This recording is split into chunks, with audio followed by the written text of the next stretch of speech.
No ar, mais uma edição do JP TV desta sexta-feira. Hoje é dia 17 do mês de maio. Você já acompanhou o Jornal da Manhã com o Reinaldo Rocha. Aqui e agora é diariamente de segunda às sextas-feiras, sempre às 7 horas da manhã. E o nosso encontro todas as sextas-feiras neste horário, às 13 horas, onde trazemos algumas informações, algumas notícias e, lógico, damos aí uma atenção muito especial para as manchetes do Jornal do Porto. O Jornal do Porto, que no próximo mês completa 42 anos de existência e sempre reafirma aqui edições ininterruptas, onde você, leitor, recebe aí na comodidade da sua casa, e você que não é assinante, você pode adquirir em qualquer um dos pontos de venda. Confira agora as manchetes do Jornal do Porto com André Bellini e as notícias desta edição. Boa tarde Paulinho, boa tarde a todos os ouvintes da rádio, do YouTube, os nossos colaboradores, leitores do Jornal do Porto, os nossos assinantes, aquela boa tarde a todos, tá? Porto Ferreira, sexta-feira, 17 de maio de 2019. Essa é a nossa edição 2361, tá? Jornal do Porto, da coletividade para a coletividade, trazendo as manchetes deste final de semana. Rômulo Ripa deve anunciar local da ponte do Santa Rosa nos próximos dias. Ok, pessoal? Então vai ser anunciado aonde vai ser colocada a ponte, tá? Atleta ferreirense é campeão brasileiro de jiu-jitsu em sua categoria e vice no absoluto. Uma matéria bem bacana aqui com o nosso atleta ferreirense. Justiça obriga 5 bancos de São Carlos e outras 10 cidades a atender em 15 minutos. Inclusive Porto Ferreira está nessas cidades aí, tá? Então tudo isso você encontra no Jornal do Porto, que já está nas bancas, tá? Exposição Jean Gabriel Vilim, fim de semana tem oficina e visita temática. Então, o pessoal pode fazer a visita na exposição lá. Outra notícia bem legal, que Ferreirense terá sua primeira exposição fotográfica no shopping, no novo shopping, tá, pessoal? Lá em Ribeirão Preto. É um ferreirense levando as suas fotos lá para fazer uma exposição. Final feminina da Copa Record de Futsal será em Porto Ferreira na terça-feira, tá? Lá no ginásio de esportes. E uma campanha, a campanha do agasalho. Veja como participar, onde levar as suas doações, tá? Que vai até dia 31 de maio. Dr. Antônio Fernando Gentil participa de curso internacional em Harvard, tá? São matérias interessantes que estão tudo aqui no Jornal do Porto. Em menos de 2 minutos, assaltantes explodem carro forte e fogem com malotes. Essa é a notícia do radar da região, ok? E se você que não assistiu ainda Vingadores Ultimato, o cinema de Porto Ferreira está com o filme em cartaz. E você é só recortar o cupom e levar um amigo, a namorada, quem você quiser, com um recorte do jornal, o acompanhante entra de graça. Certo, pessoal? Um abraço e muito obrigado. Até logo. Escolas da Vila Maria e Porto Belo recebem a visita do Planetário Móvel. As EMEFs Vladimir Salzano, na Vila Maria, e a professora Ruth Barroso Teixeira, do Jardim Porto Belo, receberam na segunda e terça-feira, dias 13 e 14, o Planetário Móvel em suas unidades. A realização deste evento foi idealizada em parceria com a EMF Professor Agostinho Garcia, do Jardim Anésia, a EMF Professor Braulio Teixeira, do Cristo Redentor, CAIC Professor João Teixeira, do Jardim Independência, e EMF Sudmenuce, no centro, organizada pela coordenadora pedagógica Daniele Rezende de Oliveira. O planetário foi montado na quadra das 2 unidades educacionais por meio de um dorno inflável, com capacidade para 80 alunos em cada apresentação, totalizando mais de 1.600 alunos atendidos nesses 2 dias. No planetário, os alunos aprenderam astronomia e educação ambiental de forma natural, navegando pelo universo, Com a proximidade da Olimpíada Brasileira de Astronomia e Astronáutica, os conteúdos foram contextualizados, enriquecendo ainda mais o processo de ensino-aprendizagem de maneira significativa aos alunos. Jorge Cajuru chamou atenção para a situação carcerária das mulheres no país. Na maioria, segundo ele, jovens, negras e de baixa escolaridade. A situação mais dramática no aprisionamento de mulheres é daquelas que são mães, como grande parte das presidiárias são chefes de família. Com a condenação, os filhos ficam com um destino totalmente incerto. Quando há creche, as crianças podem permanecer até certa idade. Quando há possibilidade, algumas ficam sob os cuidados de familiares. Quando não há nenhuma pessoa próxima que aceite a guarda e é ultrapassada a idade para permanência nas creches, as crianças são encaminhadas para estabelecimentos públicos para menores. As recentes mudanças na Lei Maria da Penha e que já estão em vigor foram lembradas pelo senador Isalci Lucas. O novo texto da lei determina que, se houver risco à vida ou à integridade física da vítima, o agressor deve ser afastado imediatamente da convivência com a mulher. E, nesses casos, não será concedida liberdade provisória ao preso. Também diminui de 48 para 24 horas o prazo para que a autoridade policial tenha para comunicar ao juiz a ocorrência de agressão. Ainda, o juiz também deverá emitir uma decisão sobre o caso em 24 horas. Já o senador Plínio Valério mostrou-se preocupado com o distanciamento entre os poderes executivo e legislativo. Não se pode governar um país de frente para a rede social e de costas para o Congresso Nacional. É nesta casa e unicamente nesta casa que passam as leis que regem, que vão ditar as normas do país. Portanto, querer separar Congresso de Executivo, querer jogar o peso, a responsabilidade toda e única nos ombros do Congresso Nacional, não pode, não deve, não vai dar certo e a gente não pode aceitar. Telmário Mota denunciou a chacina de uma família em área de garimpo, em Roraima, ocorrida no domingo, mas que até hoje os corpos não foram resgatados. Estou fazendo um apelo às autoridades competentes, ao Exército Brasileiro, que toma conta daquela área que está ali, à Polícia Federal, ao governo do estado de Roraima, eivado de uma incompetência, ao ministro da Justiça. Como pode? Como se justifica?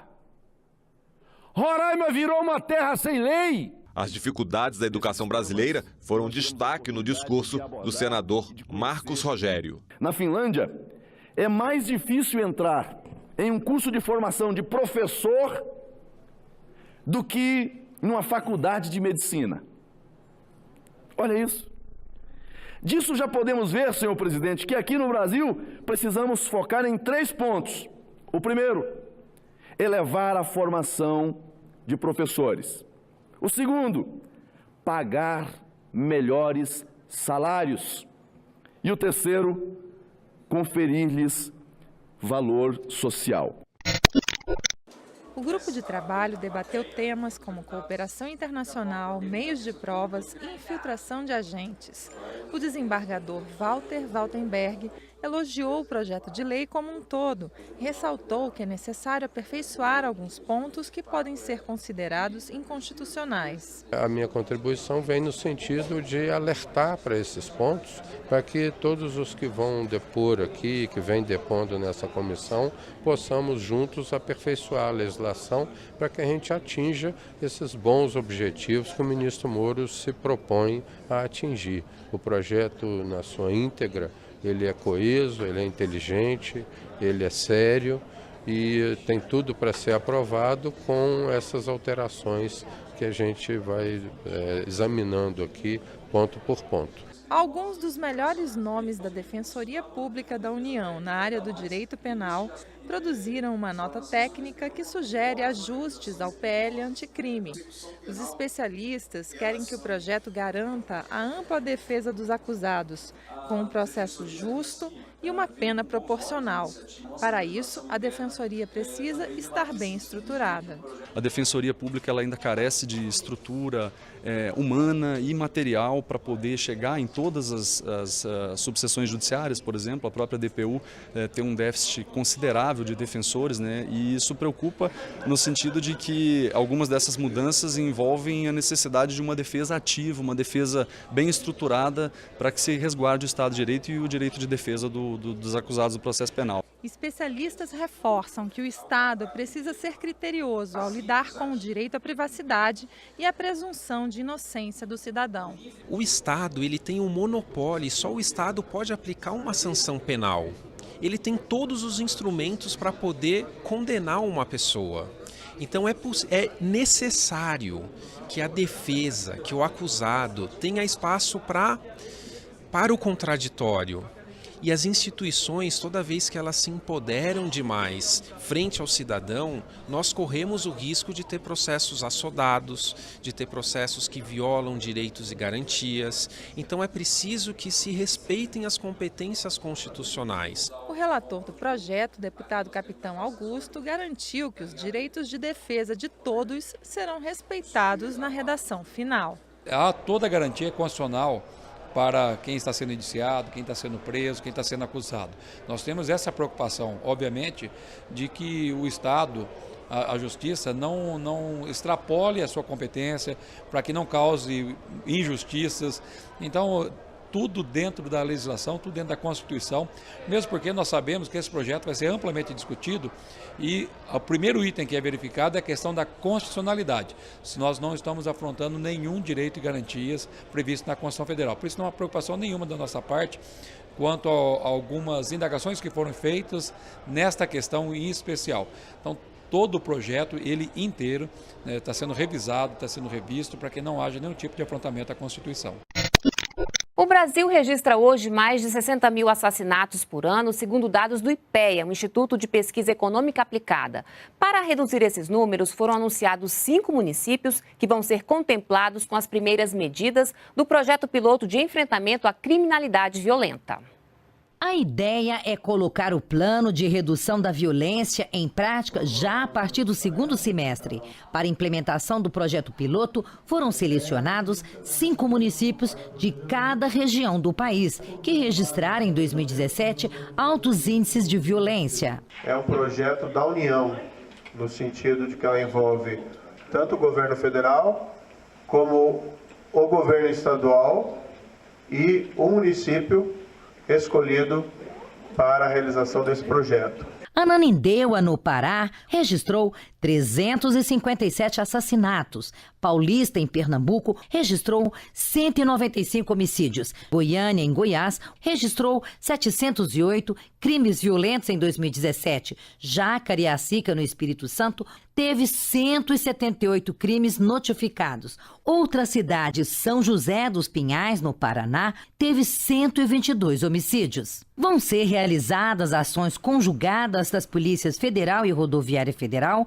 além da Força Nacional, das Polícias Civil, Militar e Municipais. O plano deve colocar em prática ações de repressão junto com medidas de caráter social. Se o projeto piloto for bem sucedido, isso vai ser expandido para outros municípios durante esse governo, não é?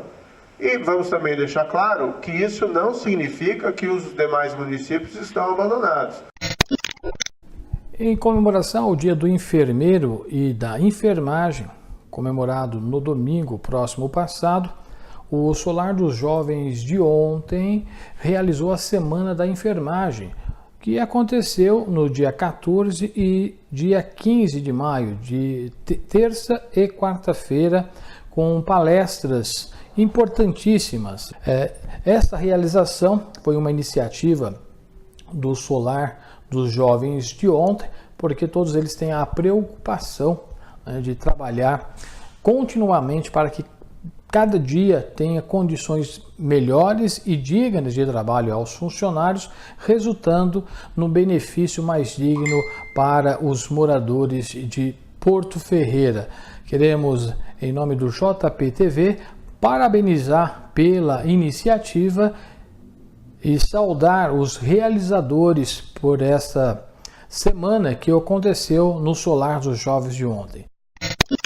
Para muitos esportes olímpicos, 2020 começa na prática agora, em 2019. É o caso da ginástica artística. Essa é a hora de dar aquele gás extra, sabe? Para garantir que a delegação do Brasil vai estar do tamanho que todo mundo espera na Olimpíada de Tóquio.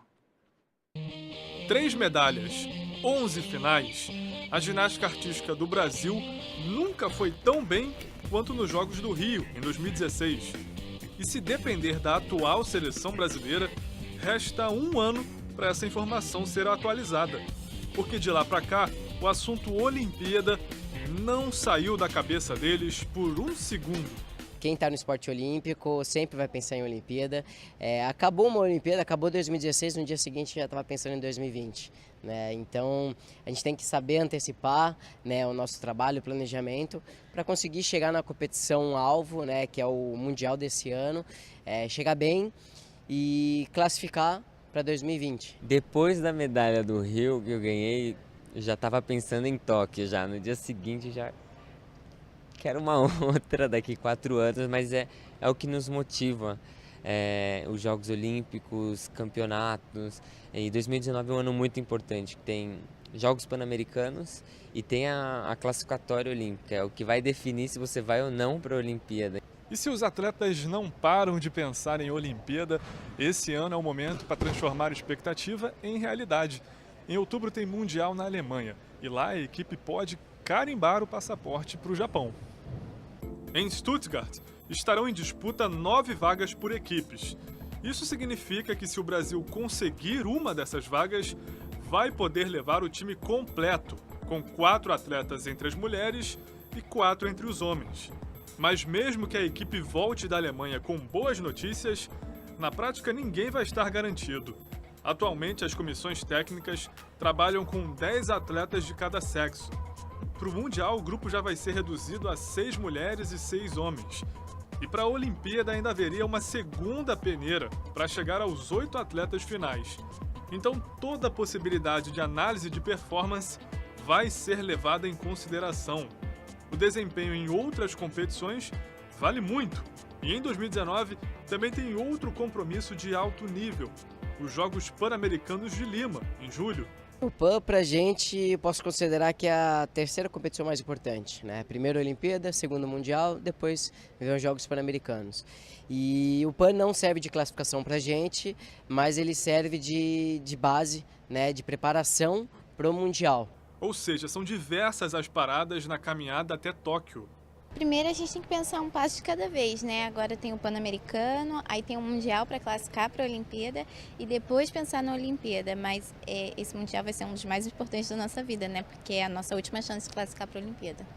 Mas no fim, todos precisam estar na ponta dos cascos em outubro. É importante para agora e para mais para frente também. O atleta é um conjunto, né? A gente às vezes, parece um robô competindo. Não. Né, ali dentro tem uma pessoa. Então, quando todas as somas das coisas estão dando certo, você vê no rosto do atleta que aquilo está diferente. Né? E quando você entra nesse estado que tudo tá redondinho, né, dá muito mais segurança para competir. Então, a gente está tentando manter esse planejamento, esse processo todo para o Mundial.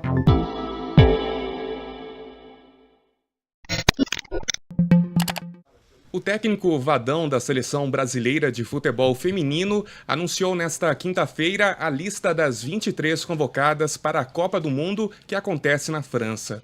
A meia-atacante Marta, do Orlando Pride dos Estados Unidos, e a atacante Cristiane, do São Paulo, estão entre os principais nomes. Outro destaque é a veterana meia Formiga, que acaba de renovar o contrato por mais uma temporada com o Paris Saint-Germain da França.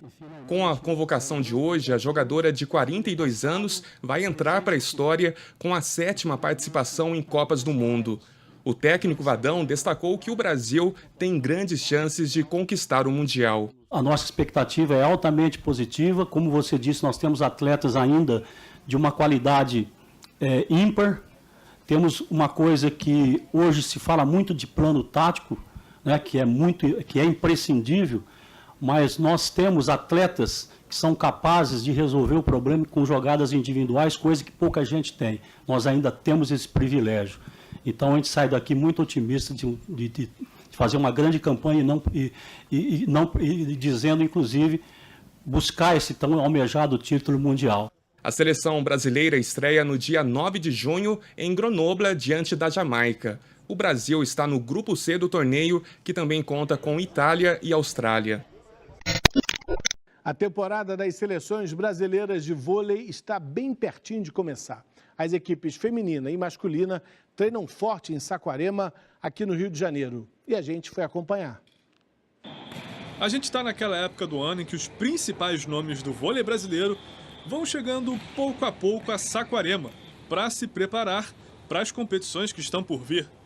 É aquele momento em que todo mundo fica mais próximo, seja nos treinos, seja na hora do descanso. Homens e mulheres formam um só time. Quem ou não, você passa a conversar, você passa a trocar ideia com as meninas também, que elas estão na mesma situação que a gente, de treinamento todo dia. Então, passa a ser parte da família Saquarema aqui, né? Eu sempre fui fãzaça do Wallace, poder ver ele aqui agora de perto, assistir um pouquinho o treino e poder começar a ter essa interação também, de conversar um pouquinho mais, né, poder aprender. E a gente fica aí pelos corredores perturbando um pro outro, às vezes passa ali na frente dos quartos alguém cantando, a gente canta mal demais. Para essa família tamanho gigante, a temporada internacional começa agora em maio e segue até outubro, quase sem tempo para descansar. No meio do caminho, ela vai ser dividida em duas famílias menores, que vão rodar o mundo em rotas diferentes, mas basicamente com os mesmos objetivos. Os nomes das competições que os dois times têm pela frente são exatamente os mesmos. Começa com a Liga das Nações, com etapas em diversos países. Depois tem Sul-Americano, Jogos Pan-Americanos, Pré-Olímpico e Copa do Mundo. Mas em alguns casos, as sedes dos campeonatos não são as mesmas. De qualquer forma, os dois técnicos, Zé Roberto Guimarães e Renan Dalzotto, trabalham com mentalidades parecidas.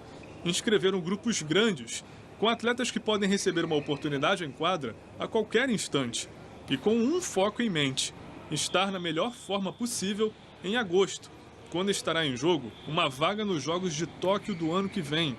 Para os homens, o palco do torneio pré-olímpico vai ser a Bulgária, enquanto as meninas vão poder correr atrás da vaga dentro de casa. Na realidade, é o campeonato mais importante do ano, porque em se classificando, tudo fica mais tranquilo, fica mais claro. O que a gente procurou nesse ciclo, ou nesse ano principalmente, foi mesclar e dar condições às jogadoras mais jovens de estar participando também da seleção adulta. Então, a Liga das Nações a gente vai usar como preparação. Claro que em todas as competições a gente vai com o intuito de estar entre os melhores, mas tem uma delas que nós precisamos ser o melhor, que é o pré-olímpico. Então, esse ano é foco total nessa competição. O último compromisso do ano vai ser a Copa do Mundo, que será realizada no Japão, tanto no feminino quanto no masculino. Talvez não dê tempo de a família se reencontrar, mas eles têm tanta coisa em comum que vai ser inevitável acompanhar, mesmo que à distância. A torcida é a mesma, estando perto ou longe, com certeza todos aqui torcem um pelo outro aí para conseguir fazer o Brasil continuar lá no topo.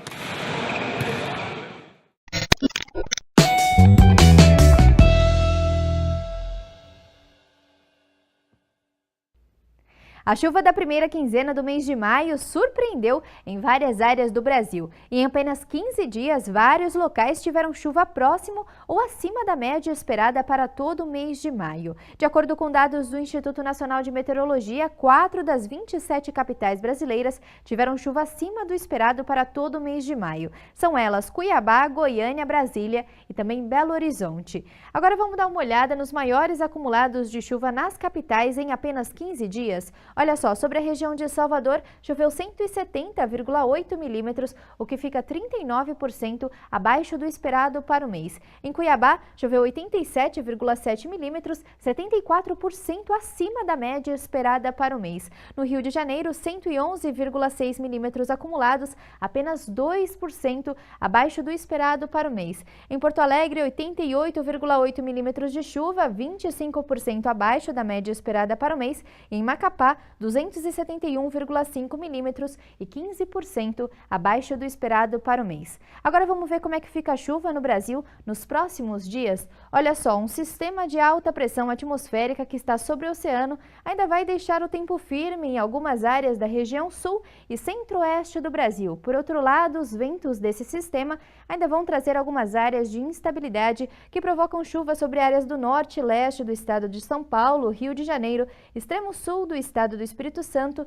e áreas do centro-sul do estado de Minas Gerais. A passagem de uma nova frente fria também vai colaborar para o aumento da instabilidade sobre áreas do Rio Grande do Sul e sobre áreas do leste do estado de Santa Catarina. Ainda chove de forma frequente e volumosa em grande parte do estado do Amazonas, também do Pará, Tocantins e centro-sul do estado do Maranhão. Agora vamos ver como é que ficam os acumulados de chuva previstos para a próxima semana. Olha só, a previsão é de muita chuva sobre Curitiba, com 125 milímetros de chuva acumulados. Em Manaus, chove até 100 milímetros e na região de Florianópolis, a chuva pode chegar até 75 milímetros. Por outro lado, a previsão é de menos chuva sobre a região da capital paulista, com até 50 milímetros de chuva, Salvador com até 20 milímetros de chuva e em Cuiabá, nada de chuva no próximo período.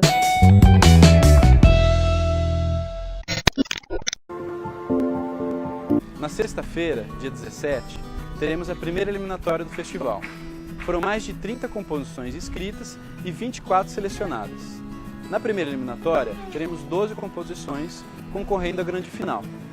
E após os resultados, show com a dupla Cacique e Pajé. Compareça! E no sábado, dia 18, teremos a segunda eliminatória com mais 12 composições, concorrendo para a grande final. E após, show com a dupla do Duque Dalvan. As atividades têm início às 20 horas. E no domingo, encerrando o nosso festival, teremos a grande final a partir das 10 da manhã, com as 12 composições que passaram nas duas eliminatórias, de sexta e sábado. E após o anúncio dos vencedores, teremos o show com Rony e Marcelo e o show da Rádio Prata, com diversas duplas sertanejas do estilo sertanejo raiz. Compareça e traga sua família. O 13º Festival Zé Carreiro terá todas as atividades gratuitas e contará com praça de alimentação com as entidades assistenciais do município, intervenção artística com o Palhaço Jeca e exposições das marcas apoiadoras do evento. Participe! Muito bem, chegamos aí ao final de mais um dia juntos. Lembro, todas as sextas-feiras, neste horário, trazendo para você um resumo de algumas notícias, as manchetes, e eu sempre te convido para você se inscrever no nosso canal, dê um like nesta edição do jornal também, que é importante para a gente, e eu conto aí com a sua inscrição, acione o sininho para que você possa ser notificado. E vou pedir mais um favor para você, isso, para você que acompanha a gente semanalmente, compartilhe com seus amigos, indique o canal para os seus contatos nas redes sociais, é importante para que todos possam estar semanalmente a acompanhar as notícias do Jornal do Porto, tanto na parte da manhã com o Reinaldo Rocha, às sextas-feiras, e lembro, mais programas virão fazer parte da grade de programação do canal do Jornal do Porto no YouTube, youtube.com/Jornal do Porto TV. Conto sempre com o seu carinho, com a sua audiência e nós voltamos na próxima semana. Até lá!